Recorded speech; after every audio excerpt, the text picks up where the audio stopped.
Hola a todos, bienvenidos a un video más de la materia de oncología. El tema del que hablaremos hoy tiene como título poliposis adenomatosa familiar, una enfermedad no tan común pero que sí representa un enorme riesgo para desarrollar cáncer en pacientes jóvenes. Bueno, si están listos vamos a comenzar. Para esto es necesario definirla, ¿no? La definiremos como enfermedad genética poco frecuente caracterizada por la presencia de más de 100 pólipos en el colon y en el recto. Repito, esta va a ser la forma más conocida y más frecuente de poliposis. Generalmente se inicia a una edad muy joven y justamente esto va a hacer que tenga un mayor riesgo de desarrollar cáncer si no hay un tratamiento precoz. Otro punto importante aquí es que se define como más de 100 pólipos, pero es importante resaltar que pueden llegar a ser miles de pólipos. Ahora, como lo dije anteriormente, presenta un alto riesgo de convertirse en cáncer. Sus características pues van a ser que es autosómica dominante. ¿A qué me refiero con que será autosómica dominante? Pues a que podemos decir básicamente que cada hijo tiene 50% de probabilidad de presentar o heredar la mutación. También otra característica es la presencia de cientos a miles de adenomas colorectales con zonas de mucosa normal entre cada lesión. Otra es que es una enfermedad multisistémica que puede presentar numerosas manifestaciones extracolónicas. Ahora, al tratarse de un trastorno hereditario complejo, junto con la enfermedad colorectal, pueden asociarse a una gran cantidad de alteraciones entre otros órganos que deben investigarse antes de un tratamiento y darle seguimiento. Seguimos con las bases genéticas de la enfermedad. Pues debemos saber que la falla aquí va a estar en el gen APC. Recordemos también que el gen APC es un supresor de tumor. Este está ubicado en el brazo largo del cromosoma 5. Y generalmente el 30% de mutaciones pueden ser novo. ¿A qué me refiero con novo? A que pueden ser mutaciones nuevas, no pueden ser un nuevo caso. Si en la familia no hay ningún caso, novo quiere decir que un paciente tiene la enfermedad por primera vez en toda la familia.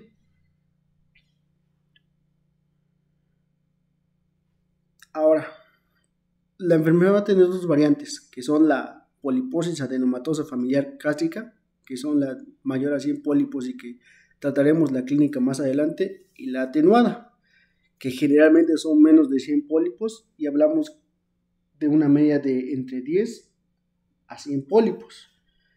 Esta tiene otras características como que tiene un inicio tardío y tiene un menor riesgo de desarrollar cáncer. Tiene una limitada expresión de manifestaciones extracolónicas y sería lo más importante de esta enfermedad. Recordemos también que al estar mutada la APC, vamos a tener una pérdida de control en la proliferación celular del epitelio intestinal, lo que va a hacer que en algún momento estos pólipos puedan malignizarse. Seguimos con la clínica. Importante, el 20 a 30% de los pacientes con poliposis adenomatosa familiar no presenta historia familiar de la enfermedad, lo que significa que son casos de novo. Repito, casos de novo, casos nuevos. La aparición de múltiples pólipos adenomatosos en el colon y recto es la característica principal de la enfermedad. Esto es el principal signo que te da la idea de que el paciente tiene poliposis adenomatosa familiar. Otra cosa que es que sin tratamiento las lesiones suelen desarrollarse en la segunda y tercera década de la vida.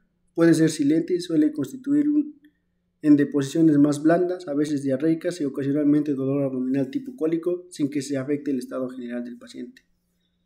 Aquí la rectorragia se presenta en más del 30%. ¿Por qué pongo entre paréntesis, entre signos de pregunta, si es malignización? Algunas bibliografías nos dicen que cuando un paciente presenta rectorragia es cuando acude a consulta, pero generalmente estos pacientes ya tienen malignización en alguno de los pólipos o si no es que en varios pólipos.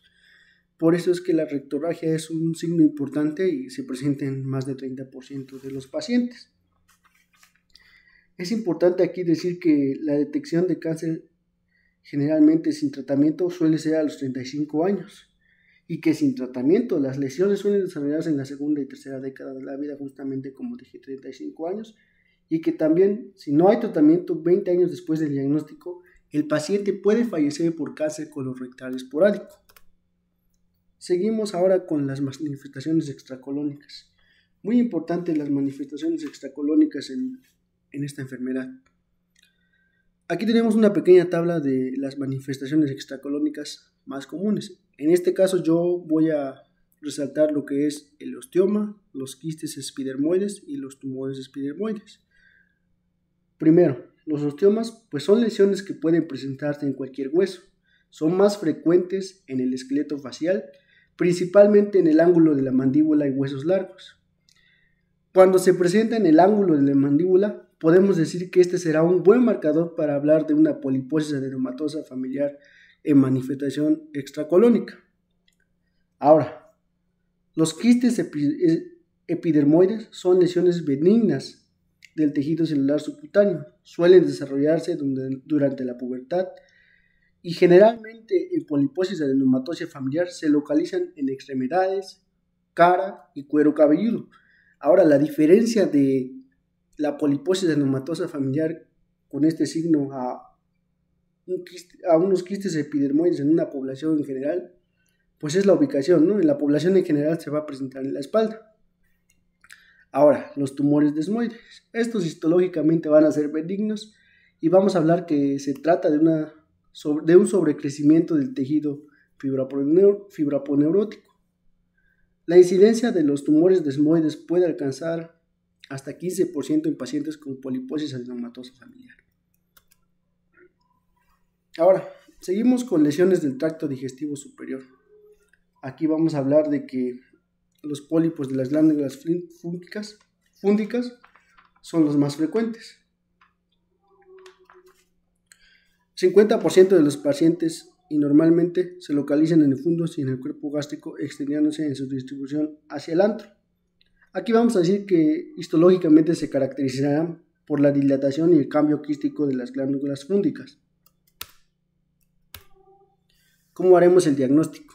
Generalmente en esta enfermedad el diagnóstico es clínico. La presencia de pólipos en el colon o el recto te da la idea de que el paciente está pasando por una poliposis adenomatosa familiar. Otro punto importante es la prueba genética. Hay que hacer una prueba genética para ver si el gen APC está mutado. Y la histopatología y el tamizaje familiar. Cuando hablamos de histopatología es que es necesario hacer una biopsia para confirmar los adenomas.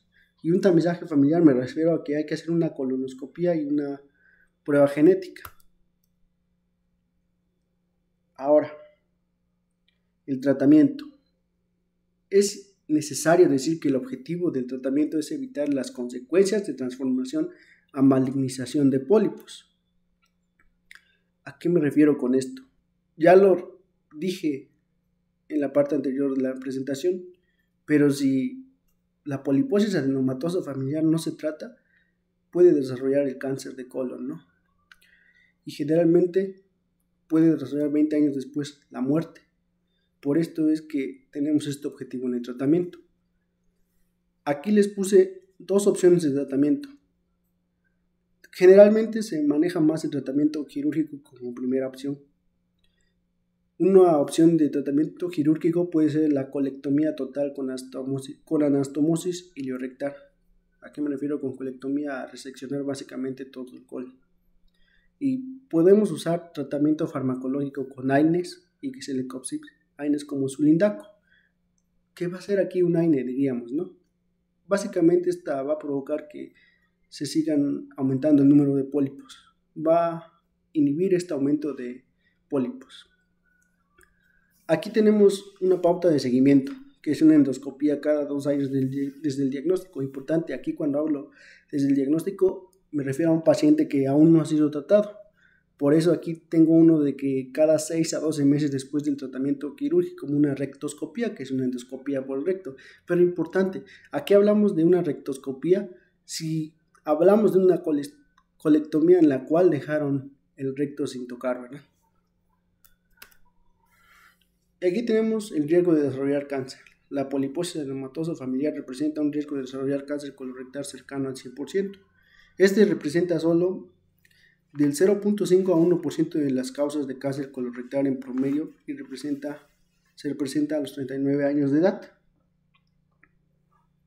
El riesgo de cáncer en la poliposis adenomatosa familiar atenuada es de 70% aproximadamente y se desarrolla a una edad mayor comparada con la enfermedad clásica. Aquí lo que les mencionaba, ¿no?, de la poliposis adenomatosa familiar atenuada, que tiene menor riesgo de desarrollar cáncer. Y bueno, eso sería todo en este video. Fue básicamente un repaso rápido de la enfermedad. Y si alguno de ustedes gusta leer un poco más de la enfermedad, le dejo las bibliografías de donde saqué la información.